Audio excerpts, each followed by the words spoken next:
Chthonic Candles. Halloween Advent Candle Jar. Burn one a day till Halloween. Discover what it truly means. Don't peek ahead at future labels. Savor all, if you are able. The Chthonic Candle Company. So read the note enclosed with 31 tiny candles, sent in a massive box with no logo. The creators of my candle jar preferred to be discreet, but this discreet people had been raving about Chthonic scented candle collections for years.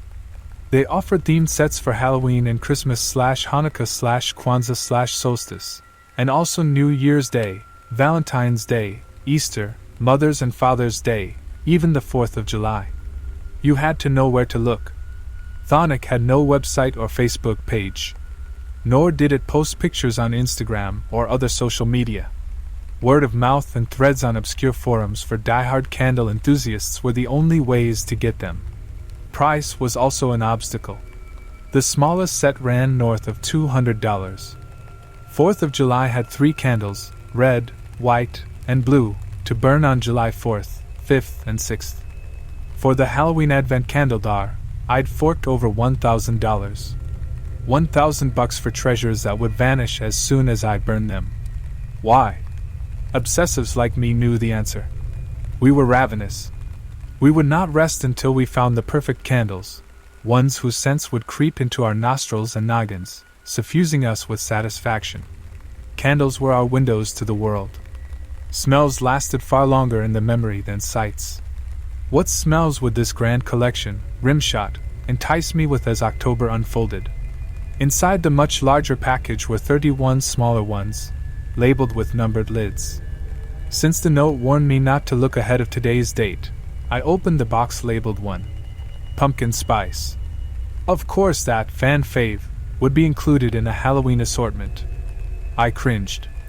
Go to Bath & Body Works or Yankee Candle, hell, even on Etsy, and you'll know why. As soon as you walk in, or open the box, as the case may be, you're swamped. Engulfed. Overpowered by pumpkin and spice in an all-caps miasma. If you're me, you almost faint. I was hesitant to sniff this version's fragrance, fearing nausea. I lifted the candle to my nose. Absolutely nothing. I stuffed the tip of my nose in the votive, suddenly afraid I'd gotten a defective batch. Were all of them odorless? If so, I needed to repackage and return them fast. I paused, remembering the poem. Burn one a day till Halloween. Operative word, burn. I shrugged and headed to the kitchen, candle in hand. One flick of a butane lighter later? Heaven. Paradise. Bliss. Whatever word you use to describe such a place or state, pumpkin spice evoked it. I now stood in Grandma's kitchen, my mouth watering over the aroma of her best pie. She made it every Hallows Eve, as she called October 31st, and brought it to us. Her entry into a crappy nursing home had wrecked me. That pie was part of the reason. No longer would she bring a treat sweeter than candy to my house or send it in a care package. Instead, she'd languish in bed, surrounded by worse odors and stale air to entrap them. I sank down at the table, sobbing over buried memories that had resurfaced with a vengeance. My tears threatened to put the candle out, but they sank into the hot wax instead. I didn't care. I bawled my eyes out. At this rate, I'd never make it to the end of the month. When I finally wiped my eyes and blew my nose so hard Dumbo would think I was his bestie, I was surprised to find my treasure spent. Only a film of pumpkin-colored wax remained. These candles were smaller than I'd thought. The poem said, savor them all. No kidding. Using one more tissue, I composed myself, cleaned the votive and put it in my recycling bag. Fortunately, the next few days and candles brought happy thoughts. Fuji Apple gave me a reminder to pick some up at the store before they ran out. Hot cider toddy, in the same vein, prompted me to make some. I enjoyed campfire and s'mores immensely, even though they were rather summer-oriented, but my favorite of October's first week was Fall Leaves. Cartoonist Bill Watterson, creator of Calvin and Hobbes, had a word for how they smelled. Snippet. The Chthonic Candle, number 7, diffused this essence. Had the company taken actual autumn leaves, pulverized them in a food processor, and molded the slurry into the wax? They must have. How else could they have captured such crisp, earthy, vaguely smoky musk? Inhaling it, I was teleported to my unraked childhood backyard. With each candle burnt, my hunger grew, and not only because of the food-based sense. I found it increasingly hard to restrain myself from peeking at future candles. What would be the harm? However, I supposed unboxing them was like watching a TV show in the old days before binge-watching Netflix. You had to tune in next week, or at least the next day. The next week of October heralded the arrival of damp moss? Overcast day? Toadstools? Were the powers that be at Thonic playing practical jokes on me after luring me in? Who'd buy these candles, let alone burn them? I would. I'd sniff my $1,000 prize through to the end. Damp moss made me a bit queasy, but at least it didn't seep into every nook and cranny of my house. Overcast day, however, made me want to blow it out and throw it out before it burned itself out. It smelled like wet air combined with wet dog. As I held my nose shut and prayed it would burn fast, the taunts of school bullies on a soggy playground haunted me. So did thoughts of days getting shorter, darkness coming sooner. Foggy, stinky days. Overcast days not fit for football, or even a brisk walk days that made you yearn to hibernate. As for toadstools, it had a fungal pungency I kind of liked. It made me want mushroom pizza. I don't know if it was the candles or my increasingly lethargic state, but I found my mind and senses wandering. Fresh scenes came upon me unbidden as the flames and the votives flared. I found myself in stubbled farm fields, bare forests, silent and deserted streets. Lost in time and place, I wended my way, wondering why I'd been transported to such solitary vistas. Was it all part of autumn meant? Coming to terms with the emptiness after the harvest? The last candle that week was petrichor, filling my home with the perfume of earth after rain. October 14th dawned. I didn't until the sun reached its zenith at high noon. The next 7 selections, as I was soon to discover, I didn't peek, were touchy-feely. Not with names like luscious lip gloss or cotton candy cuddles, however. One after another, the darkly hued candles presented themselves as burnt offerings. Angst, despair, lamentation, penitence, rue, sorrow, temptation. I blinked at that last one. Another fluke? My head wanted to think so, but my heart said no. I bought 3 6-packs of tissue boxes, preparing myself for an ordeal I didn't want to face. I thought of buying Walmart's version of pumpkin spice and burn it until Thanksgiving if it would spare me from the doldrums. Still, I soldiered on. I cried. I cried some more. I filled all my wastebaskets to brimming. Here came the flashbacks of too many slights in grade school, too many C's in high school, and too many pills in college. Here came the aftertaste of charcoal in my mouth at the hospital, from having my stomach pumped. Here came the disappointed sighs of my parents, and that of Grandma's last breath. Most of all, here came my failures and mistakes, each one stinging as if I'd made it yesterday. Scents became salves. Sandalwood, cinnabar, black currant, and rose helped me heal. At the end of 6 days, they'd found their way into my pores, and I gladly scrubbed my sins away. Last came temptation. Ha! Why pile more of those on? I'd already faced too many. It didn't look shiny, sparkly, or tempting. Nothing on the outside made me want to smell what lay beneath. What drew me to this candle was its aura, if that makes sense. I lit it as one part experiment, one part getting my money's worth, and one part one didn't yet understand. Hints of jasmine mixed with salt and cream. My body twitched, guessing their origin, a bridal bouquet after the wedding was over. There'd be no sleep for this eternal virgin that night. When exhaustion overcame me, an echo resounded in my mind. A clap of thunder without storms. I thrashed in my bedsheets. Sweat trickled down my neck and in other, less visible places. Red-black streams. When I woke up, I knew I shouldn't burn any more candles. Yet I did. 7 more, now that I'd yielded to temptation. 7 that terrified me.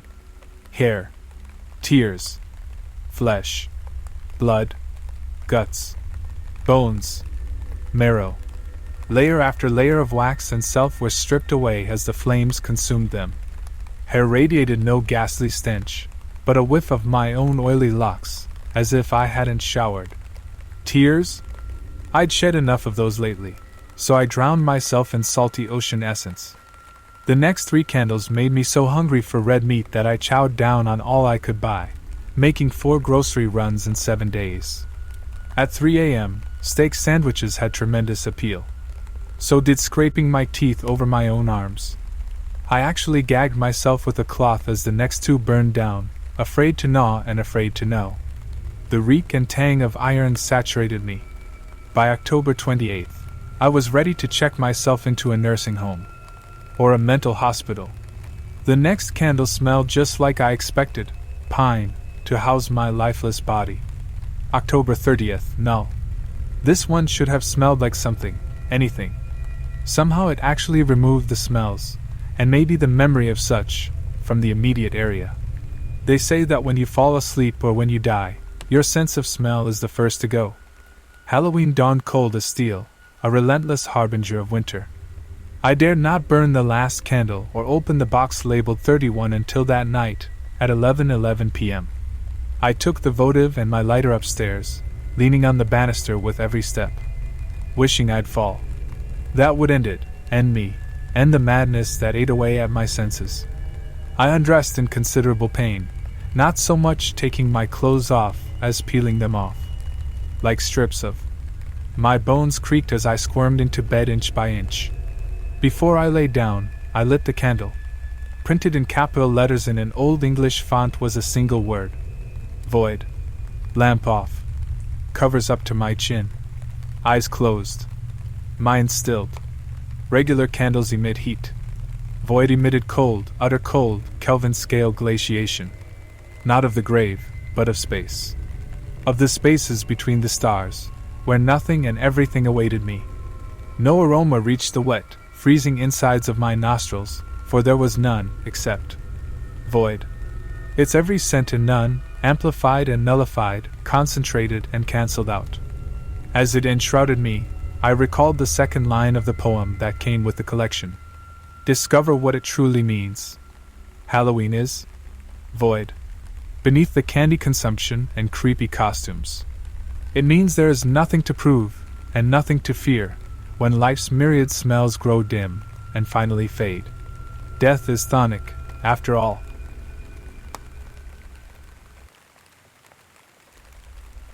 The Bag. October 31st. Some love it, some hate it. Uber Christians claim Halloween is a day full of devil worshipping and witchcraft. While on the other side of the eerily festooned fence, creepy and depraved individuals seem to use the day as an excuse to grow even more alarming.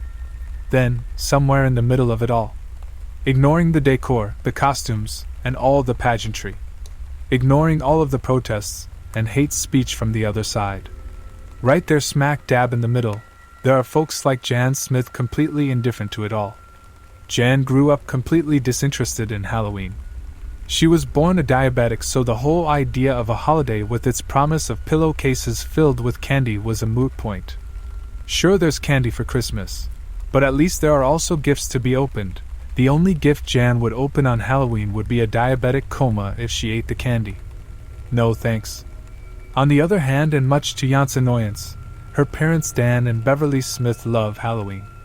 They had met at a Halloween party shortly after high school graduation and have been in love ever since. So every year per tradition, Dan and Bev go all out with the decorations. This year they were dressing up as a zombie couple complete with an entire cemetery in their front yard. Dan took hours digging legitimate 6-foot deep holes for 2 open graves in the display, taking extra care and making sure there was a guard around the area so no one would accidentally fall in. Typical. Jan comes out of the house just as it's getting dark to find Dan still adding the last few touches to his graveyard. "You're never done, are you, Dad?" Jan says, smiling. Despite her being indifferent to the whole thing, she enjoys watching how much joy her dad gets out of it. It's the one time of the year he's allowed to loosen his tie and let himself get creative juices flowing. "Have you ever known me to be finished?" Dan replies with a grin. "Never." Looks great, Dad, really? You outdid yourself this year. Dan stands up from the grave he was working on and puffs out his chest with mock pride. With his chest puffed and an exaggerated head wobble. You really think so? Oh God, Dad, you are such a dork. Will you please tell Mom I'm heading out? She's not back from the store yet, and I'm stopping for a quick slice of pizza before I meet up at the movies with Christine and Emily. Per tradition, the three girls boycott Halloween and go see a scary movie for the sole purpose of the irony of it all, teenagers. Hey, that's Mr. Dork to you, young lady. Jan just blankly stares at her dad till he gives in. Okay, I see your point. I'm a dork. But I'm a cute one, so that's all that matters. At least that's what your mother tells me. Ah, you're both adorable.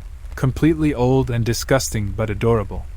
I only hope you grow as old and disgusting as we are. That's my dream for you, princess.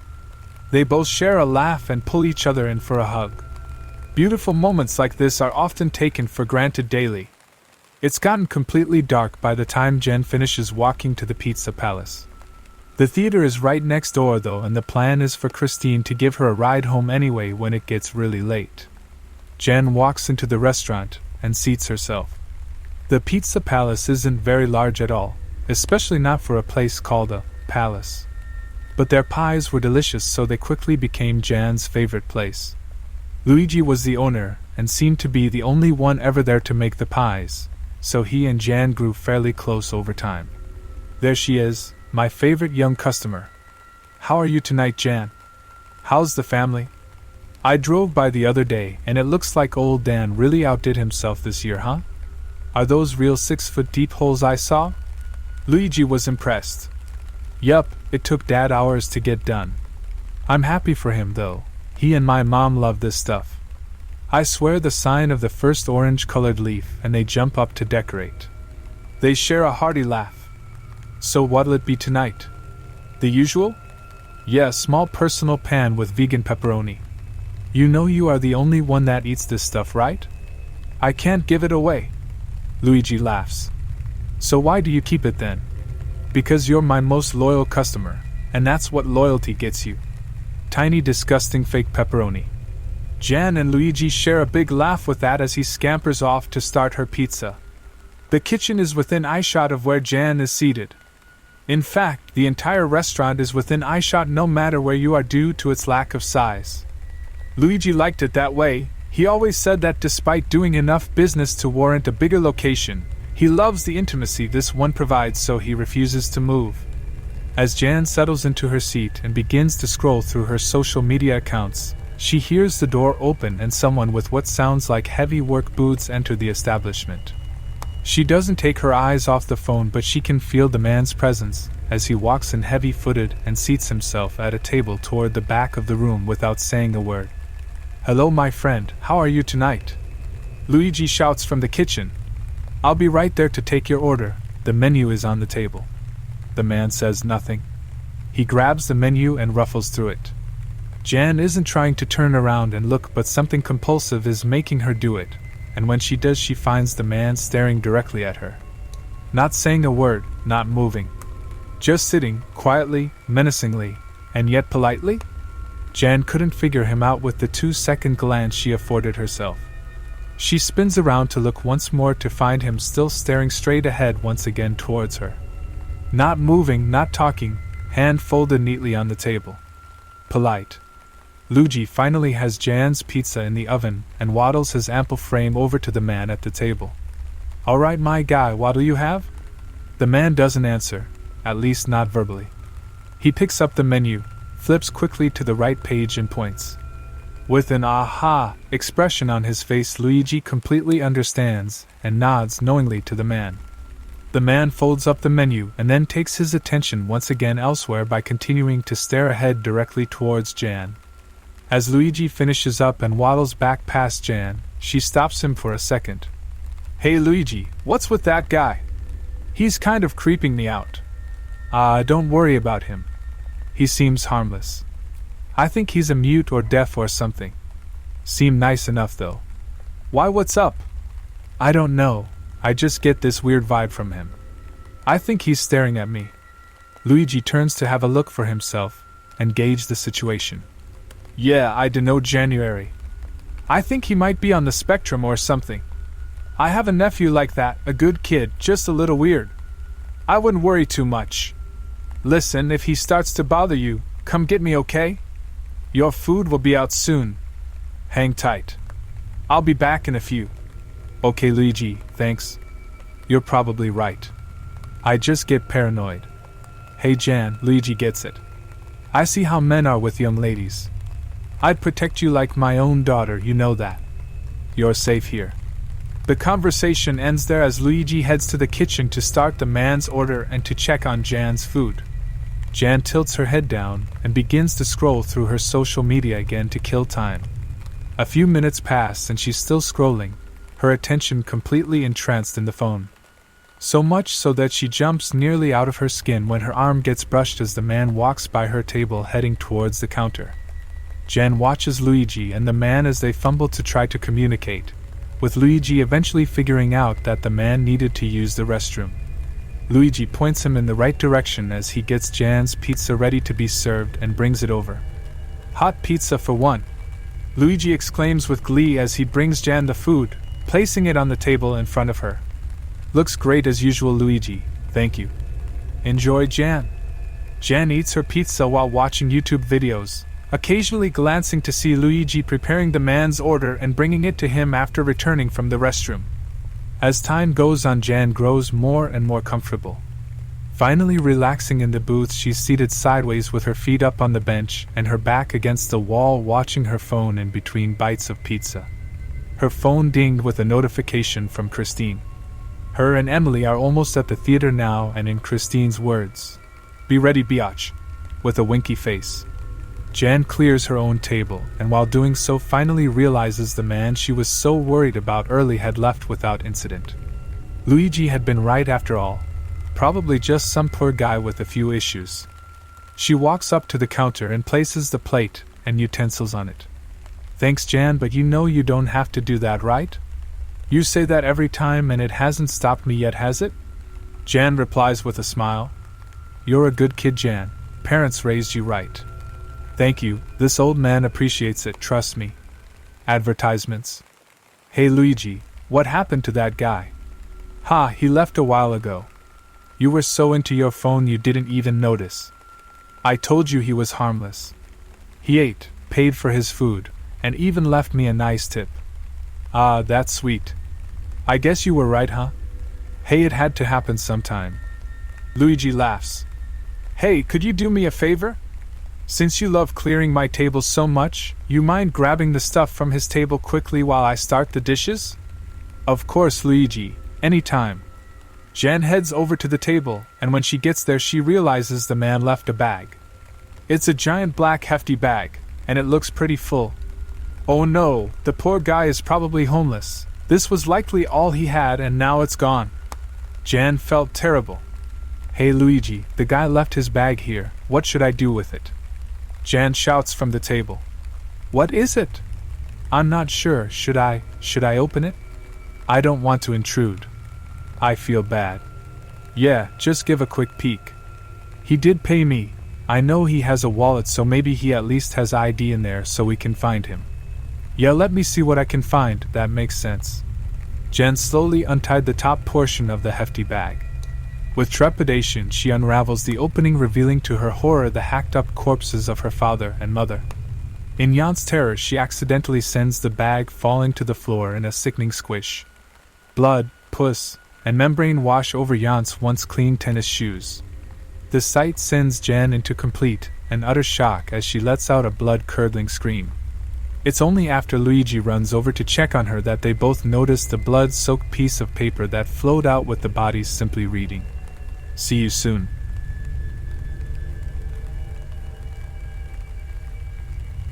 A shadow in the woods. There's something about the crunch of leaves under my boots that reminds me of death. Walking down an unlit path to get back to my house, I'm regaled with that feeling with every passing step as I travel through the park. A shortcut between my home and a friend's Halloween party. This is the first in a long time that I have taken this route. because I don't usually mind the extra time walking and you never know who you can bump into in the woods.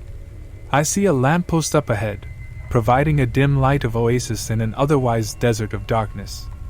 My footsteps become more frequent against the pavement and the crunch of the leaves. I pass under the lamppost and feel the temporary serenity of protection from the light around me. It's tempting to stop and bask in it, but this will only delay the long walk home to get to my secure location. I hear faint crunches in the dark behind me, and I subtly turn my head without bringing too much attention to the fact that I'm skittish. I'm not easily spooked, but that doesn't mean I don't have the common sense reaction of feeling vulnerable when walking alone at night on a path surrounded by trees. Nothing but the darkness and the faint silhouette of the oak trees all around me. It's a full moon tonight, but that does little good against the thick canopy of the park I, for some inexplicable reason, have decided to jaunt through on this October night. My pace quickens again after I pass through the halo of light, and after 100 feet, I look back at the glowing light to see if there is another traveler behind me or if it's just the autumn night playing tricks on me. Again, nothing. Relieved, my feet return to my normal pace and my mind is soothed. Another crunch. I jerk my head back, unable to play it cool as I had before, and again see nothing. My heart is racing and my steps begin to match it. There's another lamppost a few hundred feet in front of me, which temporarily reduces my anxiety. As I pass under it, my feeling of oasis has transitioned to a fear of being under a spotlight for all the darkness to see, with the light blinding me to all that the woods have to offer. A shiver runs up my spine and settles on top of my head. I look back at the light after passing another 100 feet, and I see it. A shadow darts across the halo of light as quickly as an ember flying away from a bonfire. Questions arise in my head. Did I really see that, or am I just letting the season get the best of me? Regardless, I begin to think about how fast I can get home without going into a full sprint. My hands instinctively go into my coat pockets, and my legs move as fast as they can while always having one foot on the ground. One last bend before I get to the clearing and can escape to my modest home that now seems like a fortress I desperately need to be safe. I see the streetlights through the trees and I know that home is just within reach, but I'm almost paralyzed by the approaching sound of crunching behind me. The steps are quicker than mine and close enough so that I can hear them even if they don't step on the dead leaves on the path. I get through the woods and onto the street, and without thinking my walk turns into a run as I go up my sidewalk, up my steps, fumbling with my keys as I open my front door and quickly shut it behind me and slide the deadbolt into the locked position. True oasis. I put my back against the closed door and exhale, but before I can draw another breath I turn around and look out the spy hole. It wasn't tricks and it wasn't the season.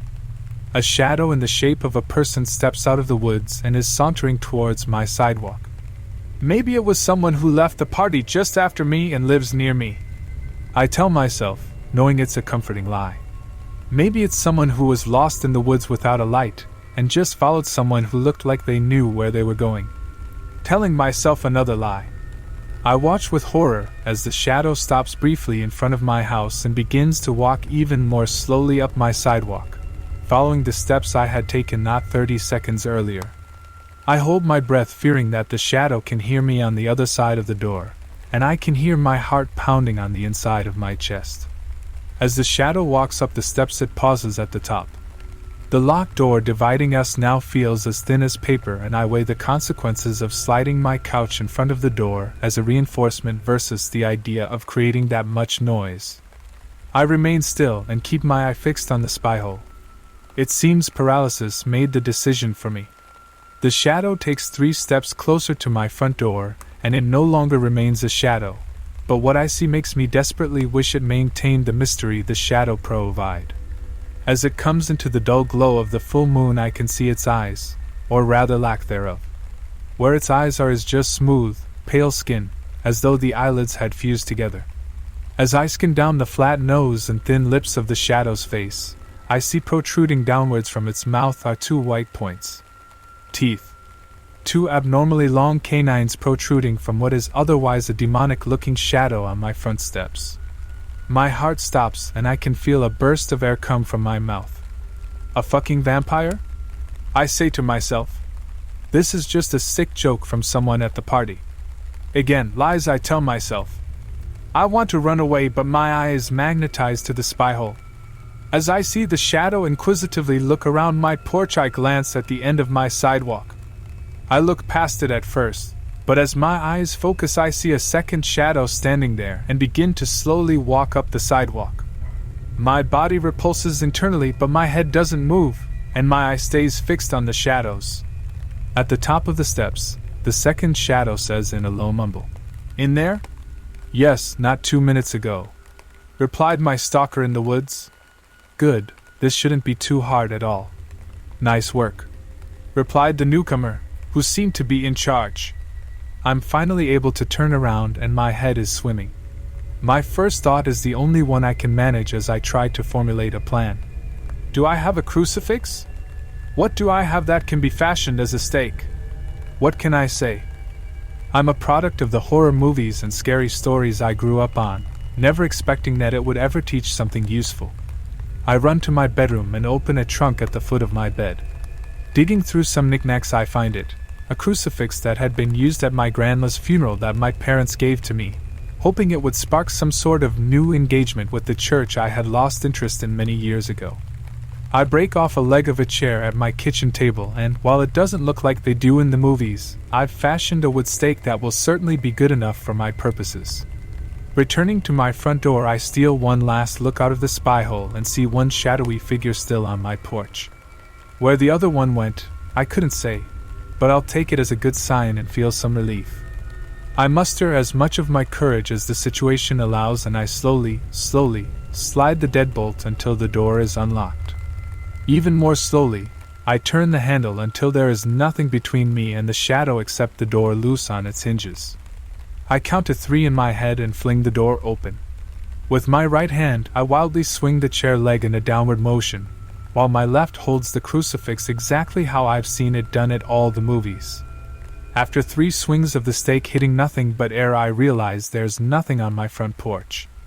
Adrenaline coursing through my veins, I step forward to the top of the stars, clutching the crucifix so hard I can feel it puncturing my skin. Nothing. Breath escapes me, but I can't breathe in. I turn around and calmly walk back inside and close my door. Resting my back against my front door, I remember how to breathe. With my mind racing, I return to the spy hole.